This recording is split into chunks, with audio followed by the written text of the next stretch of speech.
it doesn't matter the amount of people or your following or anything like that to be able to do what's right. I mean, you look at the way that the message that the world is given. 3 years ago, if you kneeled, you were in the wrong. Think about this.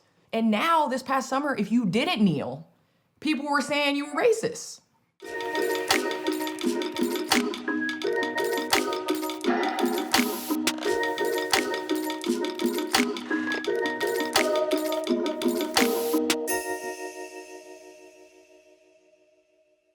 Hey, what's up, Killer Michael? Michael's fine. Yeah. Good evening, Candace. Good to have you guys on here. I know we can all kind of talk about our challenging and crazy years that we had of 2020. As much as I like to try to forget about some of the things, there's some things that you just can't and you can build off of and makes you feel good about that everything had come my way. So I'd love to hear, what all you guys went through and how you were able to navigate through it.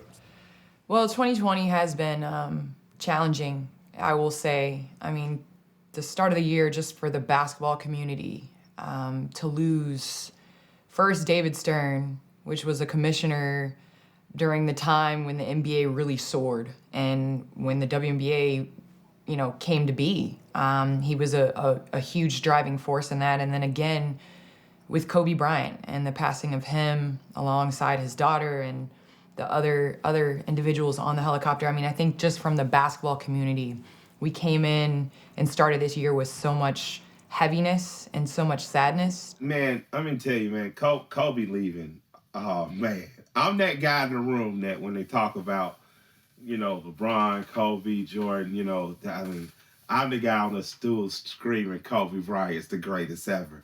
Because if you don't dare to try to be better than Zeus, then you're not worthy to be called Hercules. So I felt that one. I think that shook everyone. Just navigating 2020 has been difficult with what's going on with the pandemic and playing in a bubble and all of those, social injustice. But I will say I still stand in just community, and I stand in understanding, how important everyone's circle is.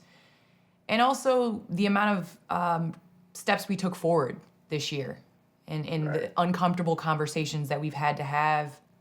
I mean, Bubba, the entire world was watching this summer, and the way that you faced everything that went on, it really spoke to how you've always faced things, even when the cameras weren't on and nobody was talking about it. So what are the differences that you saw this summer and when everybody was watching, and you had to have these difficult conversations versus the battle that you've always had to fight up until this point?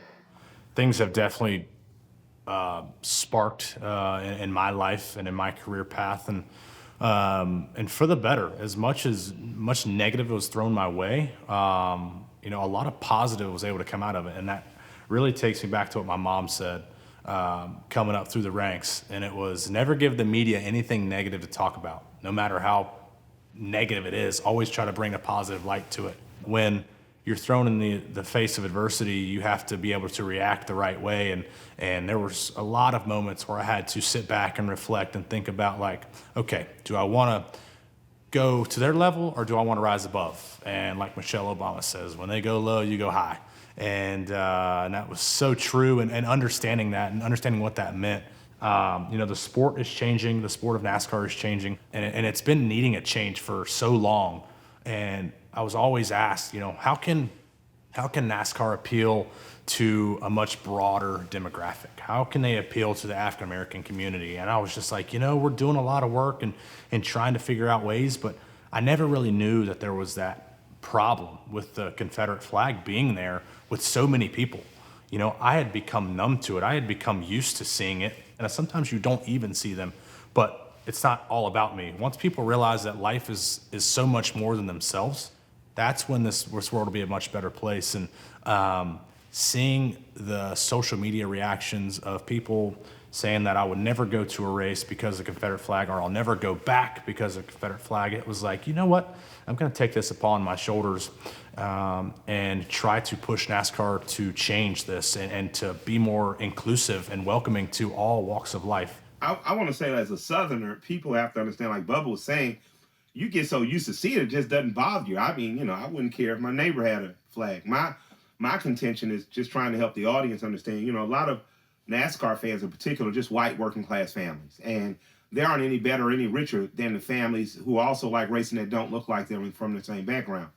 My greatest contention with the flag period as an American, not as a black American, just simply as American, is your team lost. Like you lost a war. And according to Alexander Stevens, who was there's a county named for him in Georgia. He's the vice president of the Confederacy. He had a speech called the Cornerstone Speech where he said the cornerstone of the Confederacy rests upon the enslavement of black people. And so I just want to tell people, when you fly the flag and you wonder why people get upset about it, it doesn't particularly upset me. I don't like to see it on government buildings, because if you lost a war, you shouldn't get able to hang your jersey in the rafters. That's just what it is. Losers don't get rings, and they don't get to say we almost won. You lost. That's just what it is. There's a greater consciousness in this country, I think, to make things right in terms of the front of the camera. But I look forward to, beyond castigating NASCAR for Confederate flags, to say what other things can be done in other phases, particularly in the South, to help us all. And that's not just a casual wipe away of racism. It really is, for me, to say at some point we're going to have to stop letting these symbols separate us and understand the human beings behind the symbols and start to unite around that. Because I think just as regular folks are being underserved, and I think regular folks are being pointed at each other to infight. So with everything going on, everything that you had said there, I see, just from my following and who I follow on social media, more people willing to speak out and feel comfortable doing that. What are your thoughts on that? I'm gonna give a brief history of the WNBA, just real quick, just a couple seconds. Like, I promise it won't take. So here's my biggest takeaway from 2020 is, even when you're speaking what's correct, or even when not as many people are hearing your voice, it doesn't mean that you're not having an impact. And the WNBA has been a part of this social injustice within our communities for an extremely long time. Yep. To the point where I remember back in 2015, 2016, 2014, the WNBA was trying to fine the WNBA players for wearing all blackout warm-up shirts. They were protesting police brutality. And Carmelo Anthony, LeBron James, Chris Paul all stepped forward and said, we're going to pay your fines because this is ridiculous that they're even fining you for making this statement. Since then, the WNBA and its players have been more on the same page. And with that being said, this summer, we made it our priority to play behind the hashtag Say Her Name campaign, because there's not many people that want to say her name. Breonna Taylor, she got lost in the mix until people stepped up and really brought this to light. And so we dedicated our entire season. We wore Breonna Taylor's name on the back of our jerseys. Why? Yes, it said Breonna Taylor, but it represented so many other names. And every week we highlighted another family that had to go through the pain of losing somebody because of police brutality. And so I will say, there were a lot of people that didn't always listen and didn't always follow what the WNBA's message was, but it didn't stop us from still saying it and still spreading what we felt was right and what the message behind what we did, just in terms of, it doesn't matter the amount of people or your following or anything like that to be able to do what's right. I mean, you look at the way that the message that the world is given. 3 years ago, if you kneeled, you were in the wrong. Think about this. Mm-hmm. People were saying you were wrong. And now, this past summer, if you didn't kneel, people were saying you were racist. So it's like, think about how much things have changed in a short period of time. And if we really hung our hats on what the social norms were and what people said were right instead of what we know is right, like, we would be going crazy. For sure. Man, I just got to say, like, you guys and your show of solidarity really, to me, are an example of what athletes and entertainers can be doing. Colin Kaepernick basically gave the rest of his career away to bring attention to the fact that agents of the state are being allowed to, with immunity, kill constituents of the state. You're to kill citizens of the state, no matter black or white. Anytime the state is powerful enough to kill you and be granted immunity, an agent of the state, something is wrong with that republic. And as an American, the most American thing you can do is be more like the Boston Tea Party and less like the religious religious zealotry that has become Americanism. You got to say to yourself, at some point, Americans get mad and they burn down. That's the American way.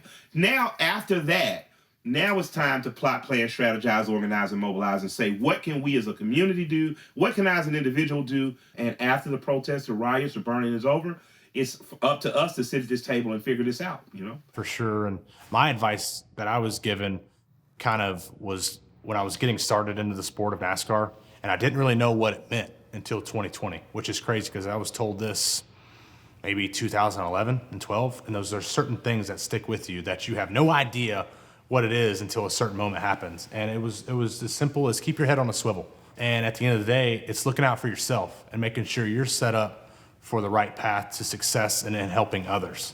What advice would you have for the youth? I was able to kind of, I was able to live again when I had my daughter. She's 11 years old now, and I think when you have kids and you're able to see the world from a different set of eyes that you created, it teaches you a lot more than you think. And for me personally, I watched her grow up, and it taught me that, like, if adults and this next generation can keep any type of childlike curiosity, childlike resilience, childlike excitement, because I think as you get older and you experience the world, you let your experiences kind of change the way you view. And sometimes it's rightfully so, but if everybody was able to kind of go back to that purity and to be pure in their intention and thought and actions, and I think this generation is. I think that they really do want to do good. I know my laptop's going to die soon, so I'm going to say this really quickly. I like Candace agree. If you keep that 12-year-old in you alive, the potential is infinite. The most beautiful thing about Candace being here today is because not only is she a hell of a b-ball player, not only is she a hell of a commentator and television person, she's a part owner and her daughter of a team. She has progressed culturally past simply running up and down the court and being a cultural icon for physical fitness. Oh, no. Oh no, he was He was building you up. about to build it up. I was like, dang. Oh, that's perfect. All good. I think what he was trying to say, you're a wonderful human being, warned and us. you motivate all of us. It's awesome seeing what you guys do for the sport and pushing for what's right. It's as simple as that. And just standing up for being a perfect human being. That's all we can be. Thank you. For As sure. as do Absolutely. you. It's been honestly a pleasure meeting you virtually on the phone. sure. And obviously continued success. I'll be watching, and I hope at some point we Thank can you. connect for sure.